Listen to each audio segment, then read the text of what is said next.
Assalamualaikum warahmatullahi wabarakatuh. Alhamdulillahillazi ahyana ba'dama amatana wa ilaihin nusyur. Asyhadu an la ilaha illallah wahdahu la syarikalah.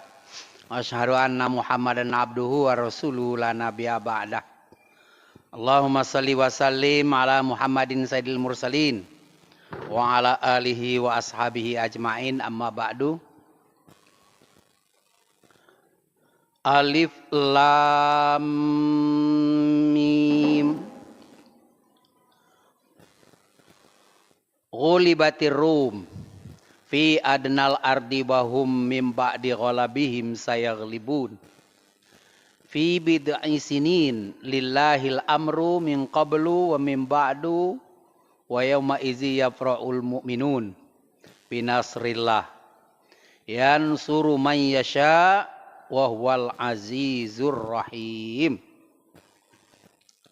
Surat Ar-Rum ayat 1 sampai ayat 5. Alif lam mim. Itu kalau dalam ilmu tajwid disebut 17 harokat. Alif 1, lam 6, dengung 4, mim 6. Jadi jumlahnya 17 harokat. Ghulibatir rum, telah dikalahkan orang tentara Romawi. Fi adnal ardi wahum mim ba'di ghalabihim sayaghlibun. Di negeri terdekat dengan kamu, wahai Rasulullah dan sahabat-sahabat. Di mana negeri itu? Ya negeri Syam. Di mana negeri Syam itu? Yalah tempat jalur Gaza sekarang. Nah, mereka tahun ini kalah. Wahum mim ba'di ghalabihim sayaghlibun. Tahun ini kalah, tapi dalam jangka waktu bid'i sinin mereka akan menang. Lillahil amru min qablu wa min ba'du. Segala urusan itu adalah milik Allah sebelum dan sesudah. Wa yauma izi yafra'ul mu'minun. Pada hari itu bergembiralah orang-orang yang beriman dengan pertolongan Allah karena tentara Romawi lah menang. Yansuru may yasha wa huwal azizur rahim. Allah memberikan kemenangan kepada siapa yang Dia kehendaki, karena Allah Maha Perkasa, Maha Pengasih. Awal surat Ar-Rum ini diturunkan oleh Allah karena tentara Romawi digempur oleh tentara Parsi terjadi pada tahun 615 Masehi. Waktu Nabi Muhammad SAW mengembangkan agama Islam di Jazirat Arab, itu ada dua negara superpower, dua negara raksasa. Sebelah timur, kira-kira di Irak dan Iran sekarang, di Afghanistan sekarang, itu negara Parsi. Di sebelah barat, di Bizantium, berkuasa ketika itu tentara Romawi.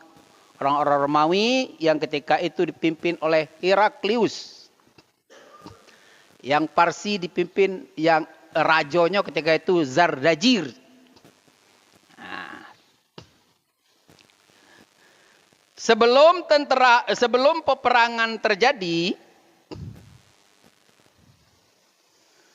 orang Arab Mekah ketika itu yang beriman Rasulullah dan sahabat-sahabat pro kepada Romawi. Ngapa pro Romawi? Karena sama-sama menyembah Allah. Karena orang Romawi beragama Kristen. Sedangkan Abu Jahal dan lain-lain itu pro Parsi. Karena sama-sama menyembah berhala. Jadi kubu per kubu itu sudah ada. Bukan di Muratara yang ada kubu, ketika itu kubu lah ada dua kubu di situ.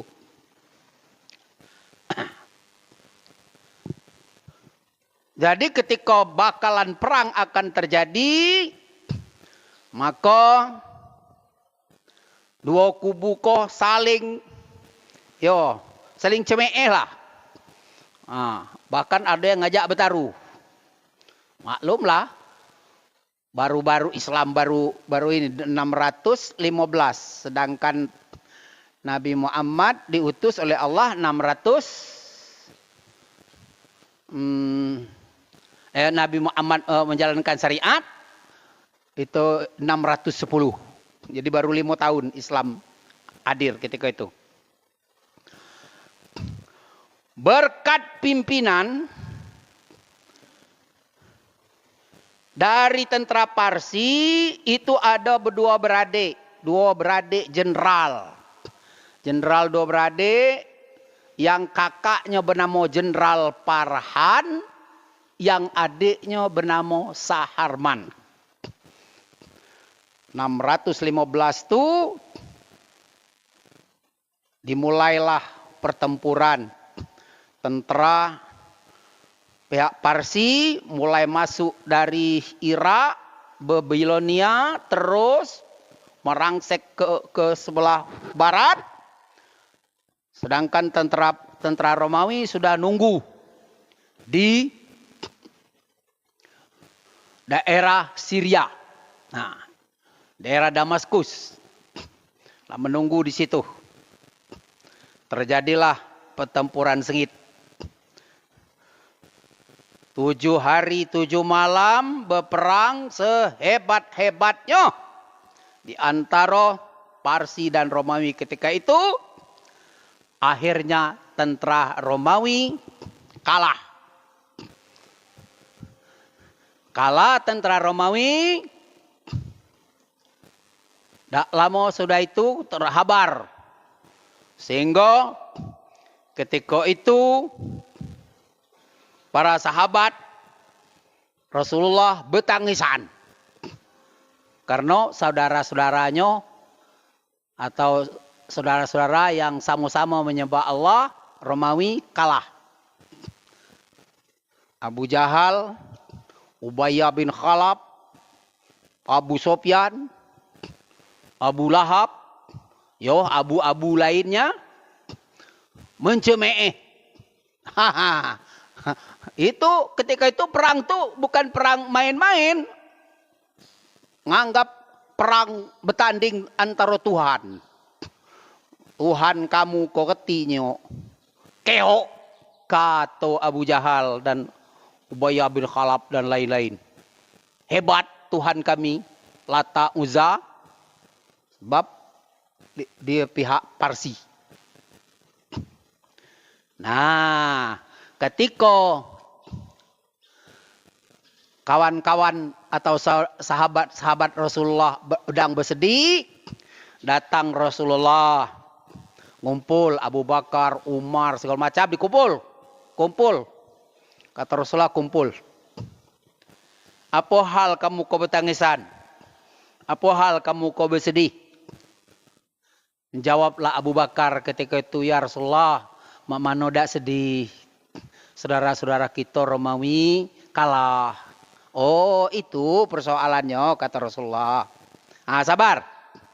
Dibacalah oleh Rasulullah ayat ko. Kona la turun ayat, kata Rasulullah. Allah lah ngenjuk tahu kepada kita. Alif lam mim. Ghulibatir Rum. Allah yang maha mengetahui apa maksud alif lam mim. Jadi kapan ada huruf hijaiyah di awal-awal surat, itu ada berita besar. Dalam ayat itu ada berita besar. Ghulibatir Rum. Memang tentara Rum udah kalah, kata Rasulullah. Tapi, kata Rasulullah, tidak lama lagi, dia akan menang. Dia akan menang, kata Rasulullah. Jadi mendengar gembira macam itu tadi, Abu Bakar langsung keluar. Sok percaya apa kata Rasulullah itu pasti terjadi. Dicarinya lah Ubayyah bin Khalaf. Dilala kau Ubayyah. Tak lama lagi tentara Parsi akan keok. Akan keok dipantak oleh tentara Romawi. Dilalah Abu Bakar, omong kosong itu. Selamanya tak mungkin tentara Parsi bisa mengalahkan, atau tentara Romawi tidak mungkin selamanya akan mengalahkan tentara Parsi. Sebab mereka sangat kuat. Kena jenderalnya, 2 orang jenderal kakak beradik kok amat sangat menakutkan. Bertengkar. Akhirnya Ubayyah bin Khalaf ngajak taruhan. Kita bertaruh. Kalau menang, bila menang kage, kita bertaruh 10 ekor unta.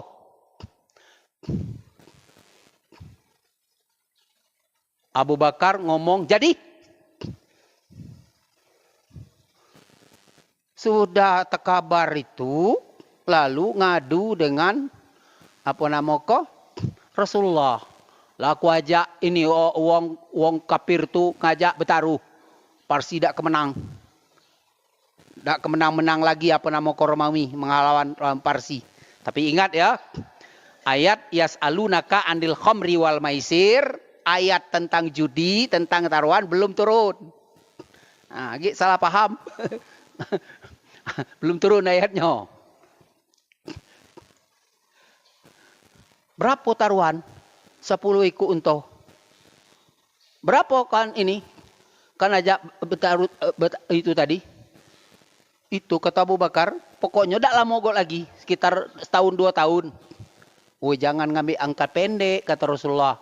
Ambil angkat panjang. Sok bid'i dalam ayat ini kan bid'i. Fi bid'i sinin. Bid'i sinin itu artinya dari 3 sampai 9 tahun. Jadi cemano? Kata Rasulullah, temu lagi Ubayyah bin Khalaf. Dibesai taruhan. Tadi 10 ekor unta kan? Nah, kalau kita urungnya udah galak. Ini katanya kita pengecut. Jadi cari Ubayyah bin Khalaf, ajak bertaruh. Taruh apa? Ditambah taruhan nih 100 ekor unta. Nah, sehingga menang kage. Ubayyah bin Khalaf wajib membayar 100 ekor unta. Kontrak ditikin, selesai. Ya. Kembali ke markas masing-masing. Jadi kebetulan karena menang, tentara Parsi tak ketahuan. Membawa harta rampasan banyak. Tumpah ruahlah harta ketika itu disambut oleh masyarakatnya ketika itu bukan main. Maka Jenderal Farhan dan Saharman disuruh oleh Raja, dia belah di staf. Bersenang-senanglah, gembiralah.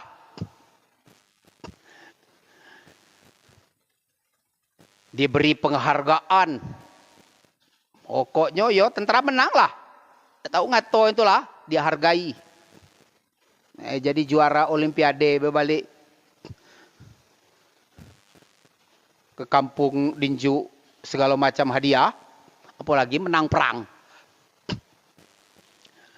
Dalam suasana seperti itu, sekitar 3-4 tahun sesudah kemenangan, Saharman bermimpi. Jenderal Saharman bermimpi bahwa dia menjadi raja di negeri Parsi.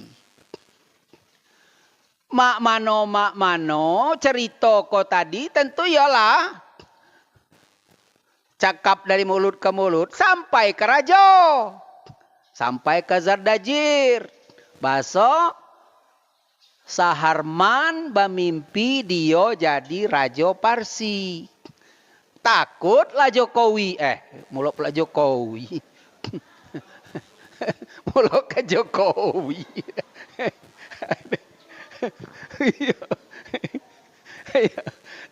Takutlah Raja Zardajir ketika itu dia bakal tumbang. Itu takut dia kan. Nah karena takut bakal berhenti jadi raja, bakal jadi presiden. Akhirnya Raja Parsi ketika itu ngirim surat. Dikirimlahnya surat kepada Parhan. Kakak si Saharman yang bermimpi tadi Saharman. Nah dikirimnya surat ke kakaknya. Ke kakaknya Parhan. Isi surat itu singkat. Kita belecenya singkat. Saudara Parhan, segera sembelih adikmu yang bernama Saharman. Kirim surat, bunuh adikmu Saharman. Kirim surat Siko. Dalam waktu dekat, tolong sembelih adikmu. Saharman kirim surat. Kapan dibaca Parhan? Gila raja ni. Mulok pula adikku. Yang setengah mati gula perang bersama dengan aku disuruh sembelih. Acuh. Simpan surat kau tadi. Tunggu kali tunggu dek raja. Tak juga dilaksanakan oleh Saharman. Oleh Parhan. Tak juga dibunuh. Kirim surat Siko lagi. Kirim pula surat Siko lagi. Hei, Parhan. Melolomkan bunuh adik kawan. Dua. Belum juga. Ditunggu. Kirim surat ketiga. Belum juga. Lah. Pengeslah raja ketika itu. Ketika itu raja marah karena lah 3 surat dikirim, adiknya tak juga dibunuh. Maka yang keempat dialih jabatan. Dialih jabatan. Tadi jenderal pimpinannya adalah Parhan. Nah kini diserahkan kepada Saharman. Parhan di baku panjang. Serah terima jabatan.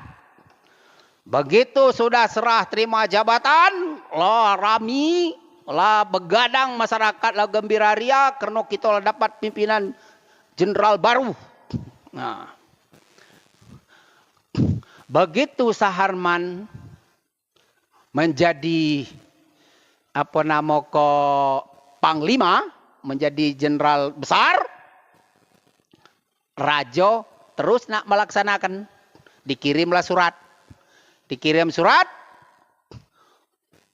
Wahai Saharman, bunuh kakakmu yang namanya Parhan. Terbalik gini kan. Kapan dibaca? Bunuh kakakmu Saharman. Ajudan. Siap komandan. Panggil Parhan. Bawa ke sini. Berangkatlah ajudan. Brimob apa-apa ketika itu nangkaplah si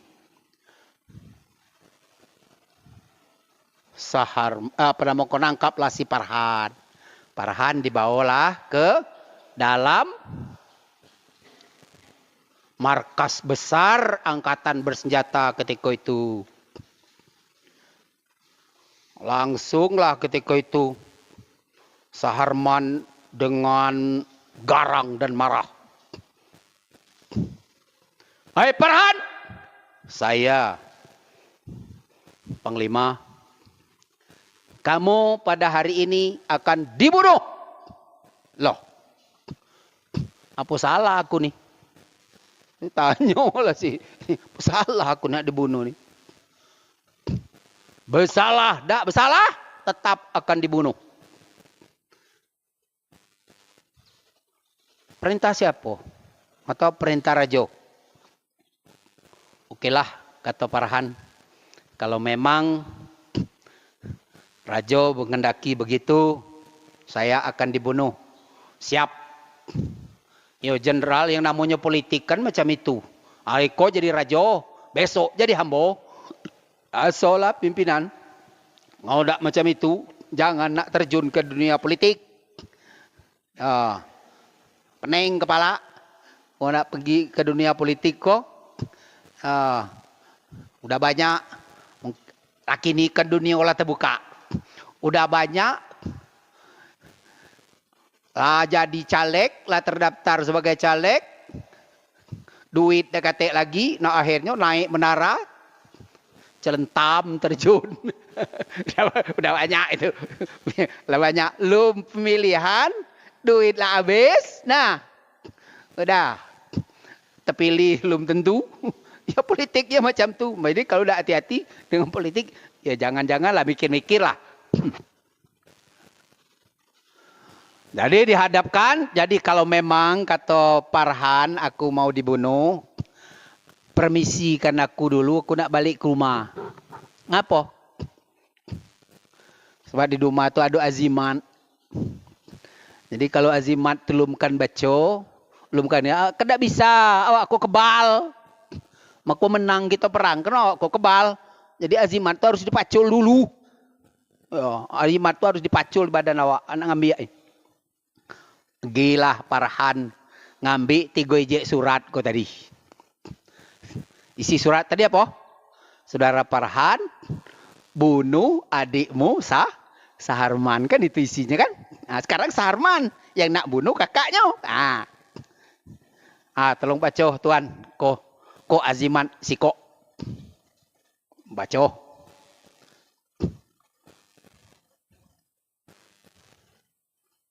Saudara Farhan bunuh adikmu Saharman. Jantung kau lah mulai dak diduk. Teka. Sudah dibaca tuan? Sudah. Ko sejak lagi.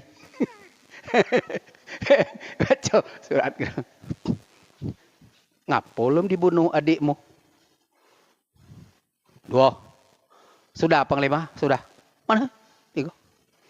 Kau sejak lagi yang ketiga. Karena kamu dak galak memberhentikan adik, dak galak membunuh adikmu, maka jabatan Panglima hari ini juga dilaksanakan. Serah terima jabatan. Akhirnya Saharman tegak situ langsung dirangkulnya kakaknya. Oi maafkan aku kak. Hebat kakak dari aku. Maafkan aku. Jadi berdua beradik kau tadi ngomong berarti Rajo ni lah nak nyuruh kita ni mati. Berdua ni. Nah jadi cak mana? Sudah secara diam-diam kita sekarang membelot. Nah itu ceritanya. Membelotlah kita. Jenderal berdua beradik dari Parsi kau tadi membelot, pergilah dia menemui Heraklius.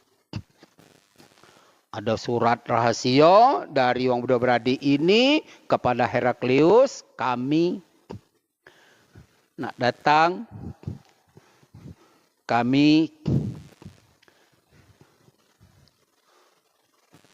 akan mengundurkan diri dari koalisi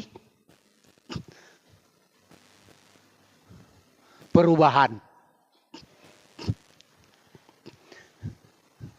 Kami nak masuk ke koalisi Prabowoan. Itu kira.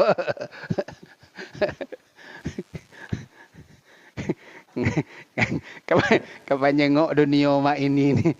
Ya Allah ya. Kalau cerita dongeng di Indonesia kok. Mulu wong pintar-pintar, wong hebat-hebat kok jadi goblok. Ya. Orang hebat-hebat kok jadi goblok.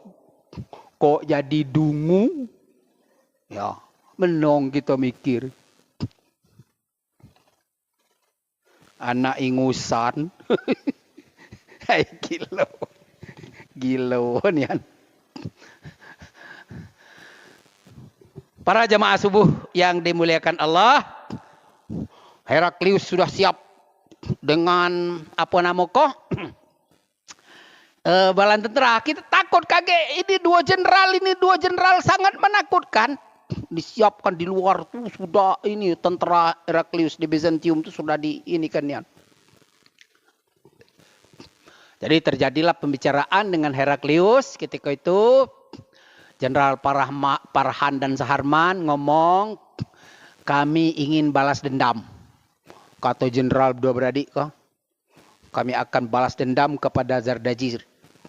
Itu maka kami mohon bantuan Tuan. Oke, kalau macam itu kata Heraklius. Jadi akhirnya jenderal berdua beradik melatih tentara Romawi. Latihlah tentara Romawi. Ya mengajar tentara berbaris lah, ada kelamo igo. Ada kelamo igo. Mengajar tentara lah terlatih. Ada kelamo igo. Tinggal menunjuk strategi pusat perlawanan mereka di sini, pertahanan mereka di sini, benteng-benteng. Kan dikadunya galonya tahu rasionya kan. Jadi akhirnya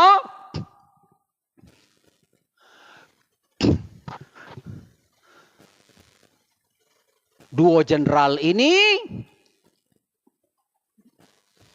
memimpin tentara Romawi untuk menggempur tentara Parsi. Nah, terjadi lagi lah pertempuran di daerah Yordania, di Gaza, di Palestina. Disitulah. Jadi kapan dijengok oleh tentara Parsi lah. Jenderal kita yang memimpin kok. Jadilah mono.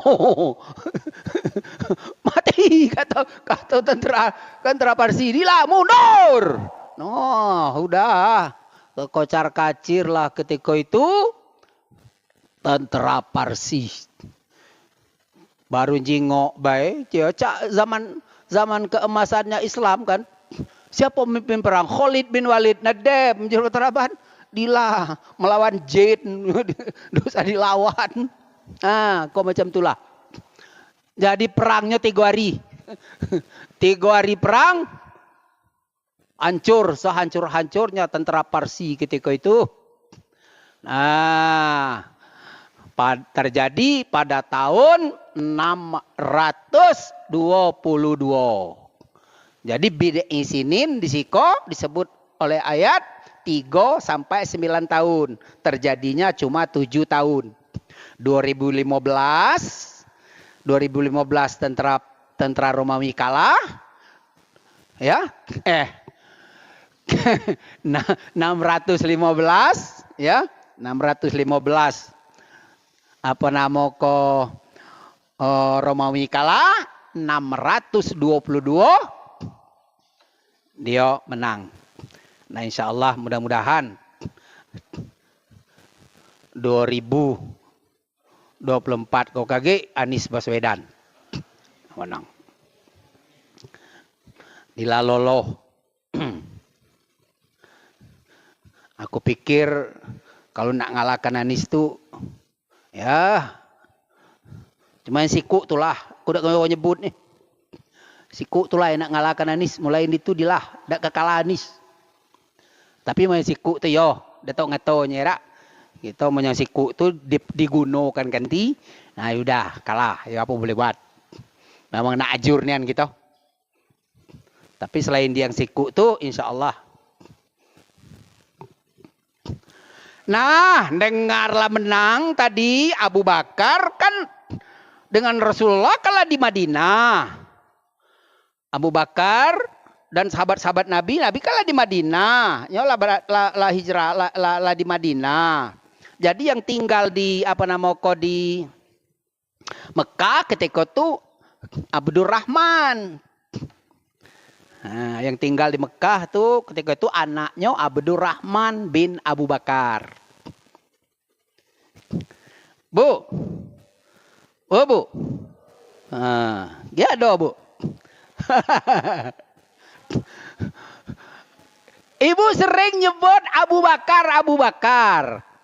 Tahu tak? Nama asli Abu Bakar tu tahu tak? Belum tahu, Bu? Tak ingat apa? Nah. Kita tuh tahunya cuma Abu Bakar tuh lah, ya. Abu Bakar tuh artinya bapak si gadis. Itu panggilan Rasulullah kepada Abu Bakar setelah menikah dengan Siti Aisyah. Sebelum Rasulullah nikah dengan Siti Aisyah, Rasulullah manggil Abu Bakar itu sahabat. Nah, sahabat. Dalam Al-Quran ada satu-satunya kan. Dalam Quran. Ma dhalla sahibukum wa ma ghawa.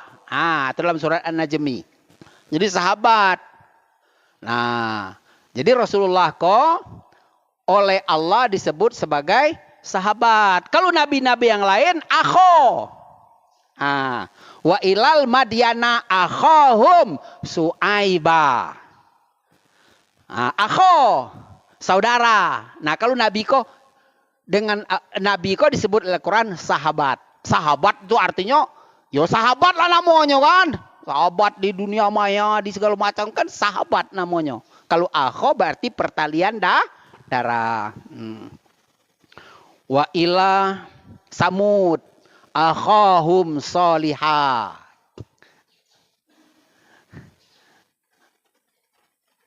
Akho. Namo Abu Bakar tuh yang aslinya, Bu, Pak, namanya Abdullah. Namo Abu Bakar tuh yang aslinya Abdullah bin Abi Kuhafah. Makanya Rasulullah tidak mungkin lah nak manggil Abu Bakar, weh dole. Tidak mungkin. Makanya Rasulullah tuh manggil Abu Bakar tuh sahabat. Tidak kena ada Rasulullah nak manggil dulet umpamanya kan tidak mungkin lah nama bapaknya. Nah, kemudian juga kadang-kadang di dusun juga pernah aku tanya, so kamu rajin baca berzanji kok? Tahu dah nama Abdul Muthalib itu yang aslinya? Tidak.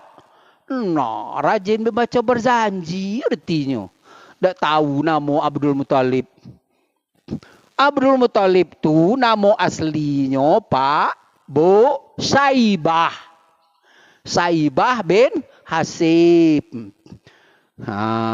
Jadi ada dulurnya anak Hasib yang tukang jago Ka'bah namanya Muthalib. Ketika Muthalib lah tua, dijengoknya dulurnya kok. Yang kau tak pantas, kau nak mabuk narkoba, yang kau mabuk betino, yang kau mabuk judi, tak ketik lah bakal sapu lah, bakal mimpin Ka'bah, mimpin wang ini kau mimpin Masjid Haram kau. Jadi terpikirlah oleh si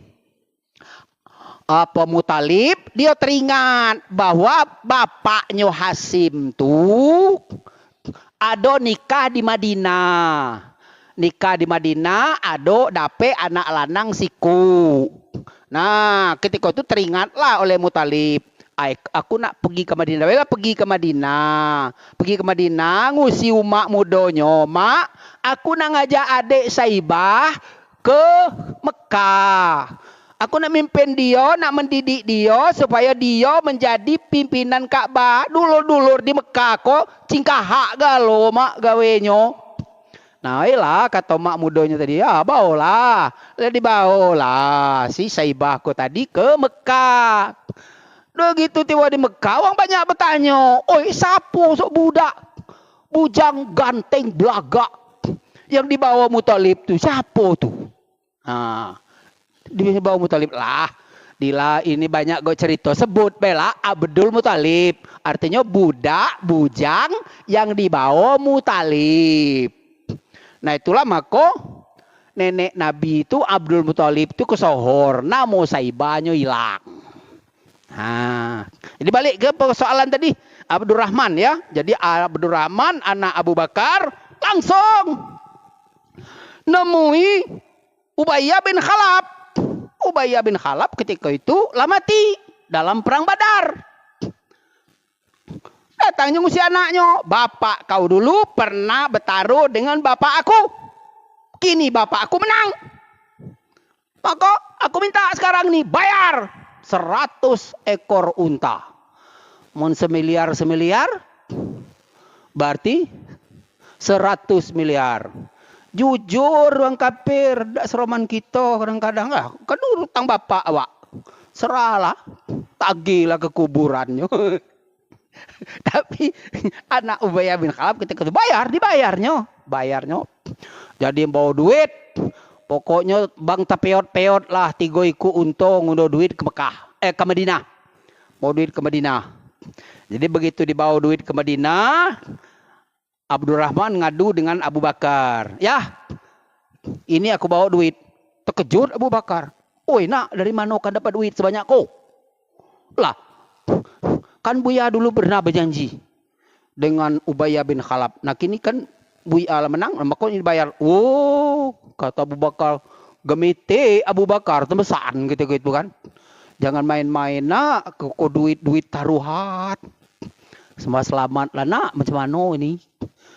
Takut Abu Bakar. Itu Abu Bakar, menaku mikir-mikir ketika itu. 100 miliar, ya. Tidak Abu Bakar ketika itu, jangan dulu nak, jangan dikucak-kucak dulu. Aku nak tanya dengan Rasulullah. Cuman ini duit. Nah itulah sebab turun ayat yas'alunaka anil khamri wal maisir. Turun ayat itu.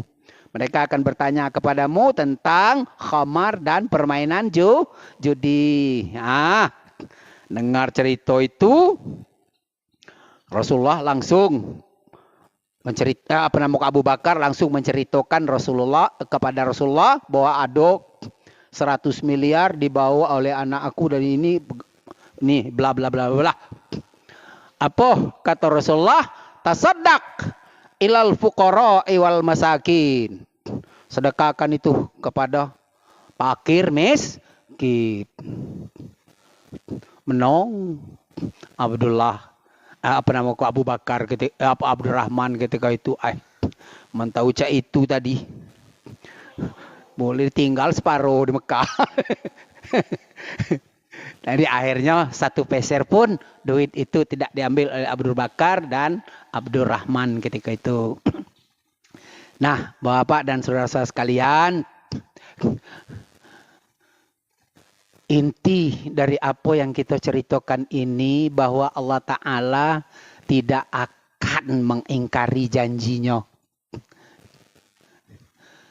Mungkin kita berpikir, kenapa kok rakyat Palestina itu terus menerus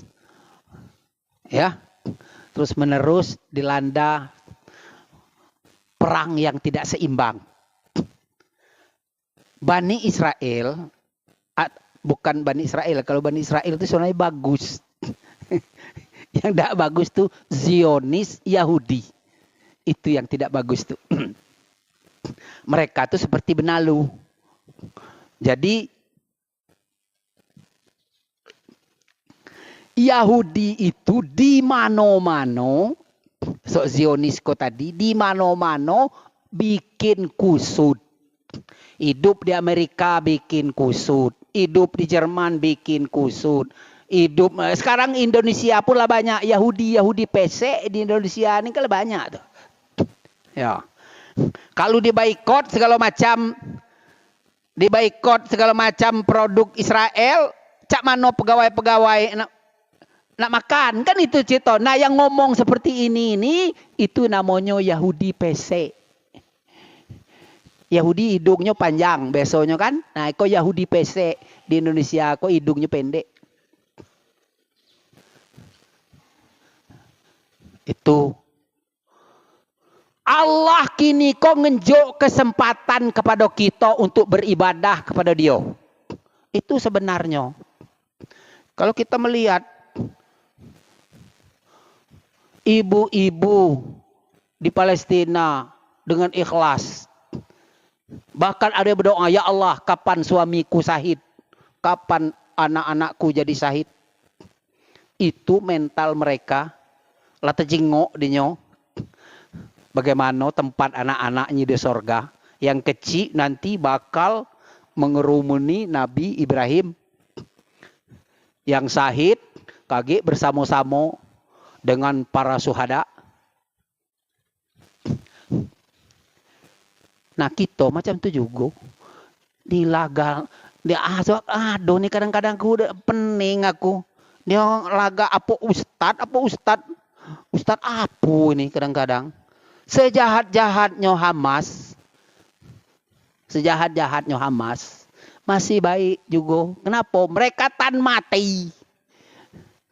Amun kita belum tentu. Kalau ini terjadi di tengah kita, belum tentu kita ni mau. Jadi insya Allah mudah-mudahan dah lama Pak. Kalau Allah Ta'ala mentakdirkan dah lama, ya cobalah. Kadang dah masuk akal. 4.000 tentara Israel dilatih. 4.000. Dibuat satu daerah bentuk Gaza. Jalan lorong, pokoknya pas bentuk Gaza. Sifat Israel itu kan begitu. Jangan Hamas dulu. Jangan Palestina dulu. Kita yang dulu. Nah, kali ini 4.000 sekali sikat oleh tentara Hamas. Sekali ini sikat selesai. 200-an tanknya lumpuh. Bahkan ada banyak mereka mengatakan kita kok bukan berperang melawan manusia, kita inilah perang melawan jin. Ya macam mana untuk jadi tentara Hamas? Kalau model-model kita tidak laku Pak. Untuk jadi tentara Hamas tuh tidak laku. Ya, kenapa? Mau jadi tentara Hamas wajib hafal Al-Quran 30 juz. Nah, di Sikobe aku angkat tangan. Ayo Pak Jabar siap untuk jadi tentara Hamas. Jelas aku angkat tangan. Gitange aku nak ngapal 30 juz tuh. Syaratnya itu. Jadi mereka ke situ bukannya ini pergi mati. Granat dibawa. Ya kan tank. Tank itu kan untuk menembak jarak jauh. Kok saudara muncul? Tinggalnya neteng. Besok yang kok ada ketes jatuh. Yang tukang ini kan. Itu kan dirantai. Tentara yang untuk sepeliat tembak tank wajah itu dirantai itu Pak. Sebab kalau dia dirantainya lari kage. Dia dirantai itu. Nah dia dirantai. Dia ketuan. Tentara Hamas tinggal. Nah. Tinggalnya beli. Nah. Allahu Akbar kau. Selesai kau. Granat yang ada, nah buka pintu, yuk granat, plak ngancur. Itulah makanya Israel tuh membabi buto. Mula membabi buto dia tak galak perang darat. Mula ke perang darat, yang dilawan kok bukan manusia, jin. Mana kata lawan manusia ngejin. Ah, makanya tak galak dia. Makanya dibom. Itu ceritanya. Pengecut dia itu kan penakut. Itu bukan dibom. Tapi insya Allah mudah-mudahan makanya kita jangan ini Pak. Paling kecil doa. Paling kecil kita berdoa. Ya Allah, tolong bantu bangsa Palestina, tolong selamatkan bangsa Palestina agar jangan sampai habis orang di Palestina itu yang menyembahmu. Itu paling tidak doa kita. Ya, itu paling tidak doa kita. Tolong ya Allah. Saya janji Allah kapan akan dimenangkan. Banyak Pak. Dak kesai kuna ininya banyak ayat dalam Al-Qur'an tuh. Kamin fi'atin qalilatin ghalabat fi'atan kasiratan biiznillah. Ada ayat menjelaskan. Jangan takut tentara sedikit menghadap tentara banyak. Sudah berapa? Ingat waktu perang Badar 300 orang lawan 1000 lebih, selesai tentara ini nih. Asal jadi kalau Allah mau menolong tuh tidak lama lagi. Nah kini Allah lagi memberikan kesempatan untuk kita beribadah. Amun ada wong minta duit, jangan banyak cerita. Berapa donju? Ayo kita sekarang ini boikot seluruh produk-produk Israel. Itulah ibadah, Pak. Ibadah itu tuh. Ya, inilah mana seperti Aqua, Denko, Fanta, apa Coca-Cola. Ya kan tahu galau gitu tuh produk-produk Israel. Jangan dibeli. Kini mereka sudah di mana-mana mereka bahkan dicurup udah banting setir mereka. Banyak di overall kebaik. Netanyahu Perdana Menterinya kini itu udah pening pala.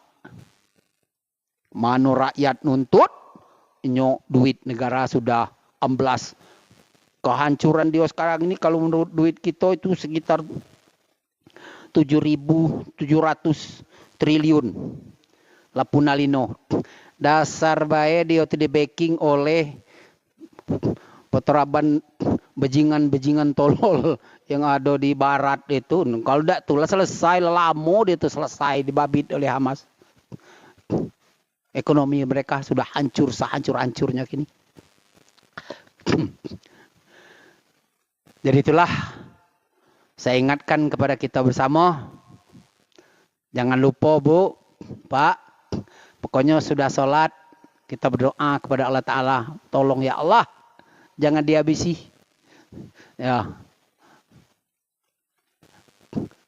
Sebab kapan menang Gaza sesuai dengan hadis-hadis Pak, itu tidak lama lagi.